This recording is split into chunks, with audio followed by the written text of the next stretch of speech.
Sorosutan ini punya 4 prioritas pembangunan. Jadi yang pertama adalah pengelolaan sampah, yang kedua sanitasi lingkungan, yang ketiga penghijauan, yang keempat adalah ketahanan keluarga.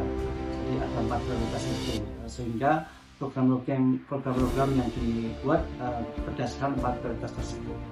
Soal pengelolaan sampah, kita sudah berpikir sejak mungkin 3 atau 4 tahun yang lalu bahwa sampah ini harus diselesaikan tidak hanya sebagai tanggung jawab pemerintah, tapi semua pihak, masyarakat, kemudian dunia usaha, kemudian para stakeholder yang kemudian memang punya tanggung jawab bersama untuk menyelesaikan persoalan sampah.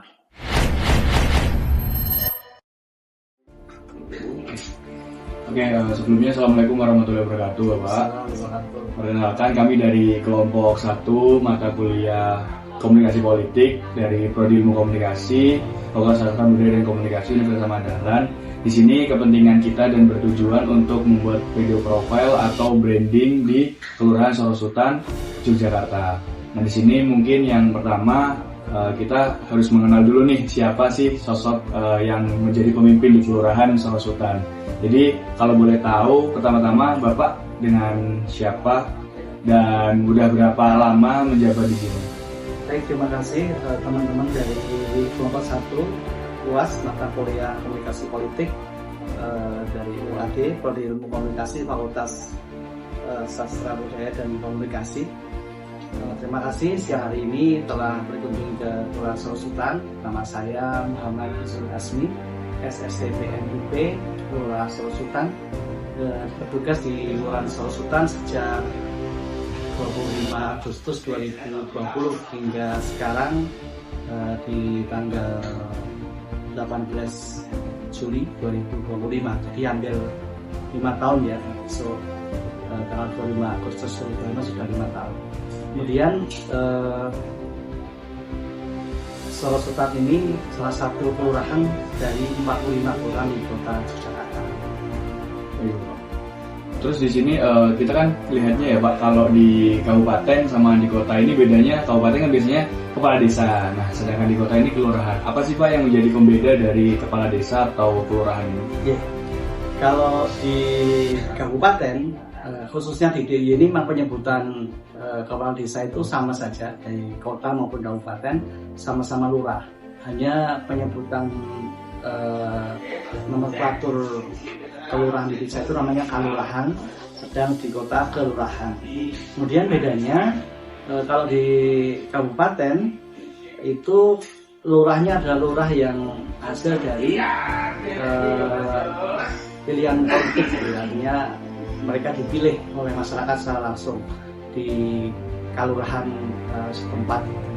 Kalau lurah di kota Yogyakarta ini adalah lurah yang ditugaskan oleh Bapak Wali Kota Jakarta, ASN yang ditugaskan untuk menjadi lurah di salah satu kelurahan di kota Jakarta. Baik Bapak, berarti kalau di kepala desa atau yang terpilih kayak kabupaten seperti itu ada sesuai periodenya itu 5-6 tahun. Nah, apa di sini juga mengikuti aturan itu? Apa memang ada perundang-undangan lagi yang dicetuskan oleh kota? Ya, jadi berbeda ya, karena di kabupaten itu pejabat politik lurahnya, sementara kalau di kota ini pemerintah kota lurah adalah pejabat karir itu ya, salah satu ASN yang ditugaskan, sehingga periodisasinya adalah sesuai dengan penugasan dari wali kota. Mau kemudian ditugaskan dalam periode tertentu yang tidak mesti harus seperti di kabupaten kota itu, tergantung nanti dari kebijakan Bapak Wali Kota. Baik Bapak. Terus tadi ada yang menarik ya, di depan itu ada kayak konsultasi atau aduan untuk keperluan politik atau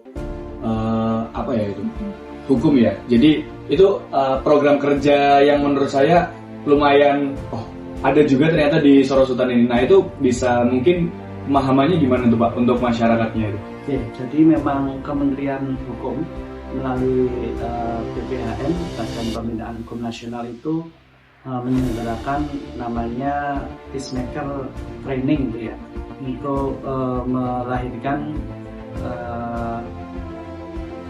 litigasi paralegal.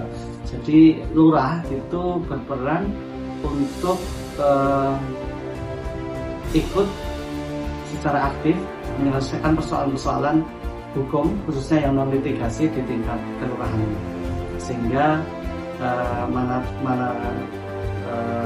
mana hal terjadi sengketa tertentu semisal terkait hukum yang terjadi antara warga masyarakat di Kelurahan Sorosutan, harapannya bisa dikoordinasikan secara lokal di kelurahan terlebih dahulu sebelum nanti kemudian akan berpikir untuk melakukan tindakan hukum berikutnya. Kalau bisa selesai di kelurahan itu akan tentu lebih baik, karena tentu lebih dekat, juga lebih ekonomis, waktu yang dikeluarkan juga relatif lebih singkat daripada kalau nanti akan berperkara di pengadilan itu. Sehingga kasus-kasus tertentu yang terjadi sengketa antar warga, kemudian hal-hal yang perlu dilakukan mediasi itu bisa dilakukan di yang namanya pos bantuan hukum di Kelurahan Sorosutan. Nah, pos bantuan hukum kita di Kelurahan Sorosutan ini namanya pos bantuan sobat hukum. Nanti bisa juga di searching di Maps juga ada. Ini merupakan kemarin aktualisasi dari pelatihan paralegal yang dilakukan oleh BPHN, Badan Perlindungan Hukum Nasional. Betul, jadi saya tadi kan melihat ya sama teman-teman ya pakai, oh ini bagus banget, maksudnya masyarakat Sorosutan ini tanpa harus kan kalau di kejaksaan atau mungkin di taraf yang lebih tinggi mempunyai biaya dan sebagainya, tetapi masyarakat di kelurahan ini bisa langsung mengadukan permasalahan atau menyelesaikannya di Kelurahan Sorosutan ya Pak. Terus ada hal yang unik atau yang berbeda nggak sih Pak di Kelurahan Sorosutan ini dalam bentuk program kerjanya selama Bapak menjabat ini? Baik, Sorosutan ini punya 4 prioritas pembangunan. Jadi yang pertama adalah pengelolaan sampah, yang kedua sanitasi lingkungan, yang ketiga penghijauan, yang keempat adalah ketahanan keluarga. Jadi ada 4 prioritas itu, sehingga program-program yang dibuat berdasarkan 4 prioritas tersebut. Soal pengelolaan sampah, kita sudah berpikir sejak mungkin 3 atau 4 tahun yang lalu bahwa sampah ini harus diselesaikan tidak hanya sebagai tanggung jawab pemerintah, tapi semua pihak, masyarakat, kemudian dunia usaha, kemudian para stakeholder yang kemudian memang punya tanggung jawab bersama untuk menyelesaikan persoalan sampah. Soal sampah ini, timbulan sampah di Sorosutan itu kurang lebih 5-10 ton per hari, dan ini perlu kita selesaikan. Dan ternyata untuk informasi rekan-rekan sekalian dari UAD bahwa dari timbulan sampah yang ada itu separuhnya adalah organik, sehingga kalau kita selesaikan organiknya maka tinggal separuh yang dibawa ke TPS 3R atau TPA. Nah, ya, untuk yang organik itu di Sorosutan salah satu program yang kita buat adalah dengan Espresso. Espresso itu sumur pemrosesan sampah organik. Dari depan ya, di halaman ada contoh yang bisa dilihat. Kemudian harapannya setelah sampah organik di Sorosutan itu bisa dikelola dengan baik, maka timbulan sampah yang dibawa ke TPS 3R atau TPA tinggal separuh. Nah, dari yang separuh itu, yang anorganik itu ada yang punya nilai jual itu sekitar 25% dari total yang tadi itu, sehingga yang mestinya yang dibawa ke TPS 3R atau di TPA itu tinggal 25% dari timbulan sampah. Nah, ini tanggung jawab bersama, termasuk mahasiswa juga. Dengan kan tinggal juga di sekitar Sorosutan ini, makanya perlu diketahui bahwa per kapita kita, per orang kita tiap hari itu menurut data Kementerian Lingkungan Hidup memproduksi sampah kira-kira hampir 1 kg per hari. Jadi makanya kita itu nyampah 1 kilo setiap hari, maka kita perlu punya tanggung jawab moral. Apa yang dimulai dari apa? Dari mulai memilah yang organik dan anorganik. Kalau ada espresso di sekitar kosan panjenengan, maka masukkan aja organiknya ke espresso. Nah, tinggal nanti yang dibawa akan berobat transporter itu tinggal yang organik dan yang residu yang tidak jual. Terus tadi yang keempat itu ketahanan ini ya Pak. Tadi cukup menarik ya. untuk yang terakhir itu kan ada 4 program yang cukup unik. Nah, yang keempat ini yang kita ketahanan keluarga atau nah itu gimana Pak di Kelurahan Sorosutan ini dalam program kerjanya? Iya, di Kelurahan Sorosutan untuk ketahanan keluarga kita buat forum ketahanan keluarga di Kelurahan Sorosutan. Jadi persoalan-persoalan di masyarakat yang ada saat ini, mungkin peradangan, kejahatan jalanan dan yang lainnya, itu ketika ditengok para pelaku itu berasal dari keluarga-keluarga yang secara kualitas keluarganya kurang baik, sehingga kita perlu bangun betul bagaimana membuat keluarga yang ada di Sorosutan ini keluarga yang betul-betul punya roadmap yang jelas, punya pengasuhan yang baik, sehingga bisa menghasilkan suasana keluarga yang harmonis, menghasilkan anak-anak yang bermanfaat dan guna di masa yang akan datang. Nah, ini penting karena memang pada akhirnya nanti ketika keluarganya tidak baik, hubungan antar anggota keluarga, suasana keluarganya nggak baik, maka ini berpotensi menjadikan anggota keluarga dari keluarga itu melakukan hal-hal yang tidak diinginkan di luar rumah. Ini yang kita concern betul, sehingga keluarga di Sorosutan ini perlu bersama-sama dibina sehingga menjadi keluarga yang ya baik. Kalau dalam konsep kita ya agama Islam ya sakinah mawaddah warahmah. Nah, kegiatan-kegiatan di program itu apa aja ya? Baik, ini kita pernah buat workshop parenting ya. Parenting kita mengundang pakar-pakar parenting meskipun secara online itu kita pernah mengundang. Kemudian kita buat juga himbauan-himbauan melalui majelis-majelis taklim, melalui khatib-khatib Jumat, bagaimana materi-materi tentang keluarga bisa disampaikan kepada masyarakat. Kemudian di saat pertemuan-pertemuan rutin kelompok-kelompok masyarakat, kita sisipkan informasi-informasi, kemudian arahan-arahan terkait pembangunan ketahanan keluarga.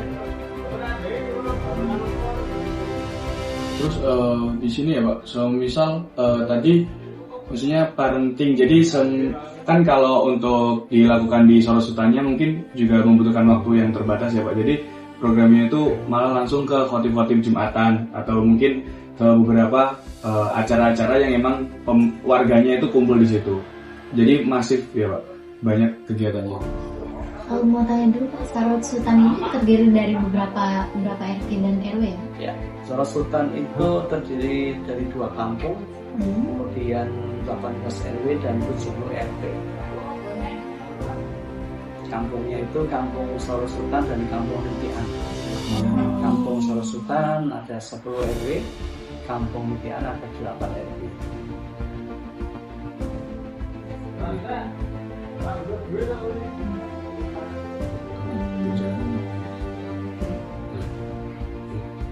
Oh ya Pak, tadi kan kita beberapa sudah mengetahui program kerja dan bagaimana cara yang dilakukan oleh Kelurahan Sorosutan terhadap masyarakat yang ada di Sorosutan sendiri. Terus kita di sini mau nanya Pak, untuk di Sorosutan ini masalah kejahatan atau masalah kriminal yang ditimbulkan untuk mengganggu kenyamanan masyarakat ini cukup tinggi atau lumayan rendah di sini selama 2 tahun atau 3 tahun ke belakang? Menurut data yang kami terima dari kepolisian, dari Pak Kabin Kamtibmas itu, alhamdulillah di Sorosutan secara statistik tidak terlalu banyak kejadian Bu ya. Kita mudah-mudahan itu tetap terjaga. Situasi keamanan lingkungan di Sorosutan tetap baik. Ada nggak cara-cara khusus gitu Pak, atau program khusus buat menjaga keamanan tadi Pak? Karena kan lumayan besar ya Pak ya? Ya, Sorosutan itu 5% dari kota Jakarta. Jadi kita ini luasnya 1,7 km persegi, kota Jogja itu 32,5, sekitar 5%. Tentu luasan yang luas ini di masing-masing RW, kampung dan RT, kampung RT dan RW itu punya namanya sistem keamanan lingkungan, Siskamling. Nah, beberapa tempat sudah sedemikian aktif pos kamlingnya, ya Siskamlingnya di setiap malam itu untuk membantu untuk menjaga kondusivitas wilayah. Kemudian juga ada yang namanya jaga warga di dua kampung yang ada itu ada jaga warga. Nah, tentu ini membantu pihak keamanan untuk memastikan kondisi ketentraman ketertiban masyarakat tetap terjaga dengan baik. Terus di sini kan di Sorosutan ini ada beberapa kampus dan lumayan banyak ya Pak anak kosan dan beberapa pendatang lah yang datang dan juga menjadi domisili di Sorosutan sementara. Nah, ada nggak sih Pak laporan-laporan dari warga itu yang beberapa pendatang atau domisili yang baru itu mengganggu ketertiban atau gimana? Mungkin kalau memang ada, itu pernah nggak sih ada tindakan dari Kelurahan Sorosutan itu? Baik, alhamdulillah selama ini relatif baik karena teman-teman mahasiswa yang ada di sini dari Aceh sampai Papua juga ada di sini. Kita menjalin komunikasi dengan teman-teman itu sehingga apapun yang kendala yang terjadi, manakala ada kendala yang terjadi bisa dikomunikasikan dengan baik, sehingga alhamdulillah sampai saat ini relatif aman ya, tidak ada hal-hal yang kemudian perlu menjadikan perhatian yang serius. Tapi memang kita berharap tetap terjaga kondisi ini. Saya pesan kepada teman-teman mahasiswa yang ada di sini, khususnya di UAD, mari kita ikuti pepatah leluhur kita, di mana bumi dipijak di situ langit dijunjung. Baik Bapak, jadi ikut senang kita sebagai mahasiswa UAD juga kan di sini mayoritas pastinya mahasiswa UAD ya Pak, di Sorosutan kos atau beberapa yang kontrak juga ternyata juga kondusif dan tidak mengganggu kenyamanan Kelurahan Sorosutan dan warga. Mungkin teman-teman yang lainnya ada yang ditanyakan lagi? Mungkin terkait ini sih Pak, gimana koordinasi sama pemerintahan kota itu gimana Pak? Alhamdulillah ya, karena memang kita ini bagian dari pemerintah kota, sehingga memang koordinasi itu intens dilakukan, baik koordinasi yang rutin maupun yang insidental, sehingga ya kita mengawal apa yang menjadi kebijakan Bapak Wali Kota, visi-misi beliau supaya bisa terwujud sampai di tingkat lurah. Jadi satu garis ya Pak visi-misinya, semuanya satu kota itu sama semua. Oke, baik, mungkin kalau pertanyaan-pertanyaan nanti lebih lanjut dan mendalam kan ada di beberapa channel YouTube atau Instagram yang ada di Sorosutan. Nanti kita kulik dari situ juga Pak.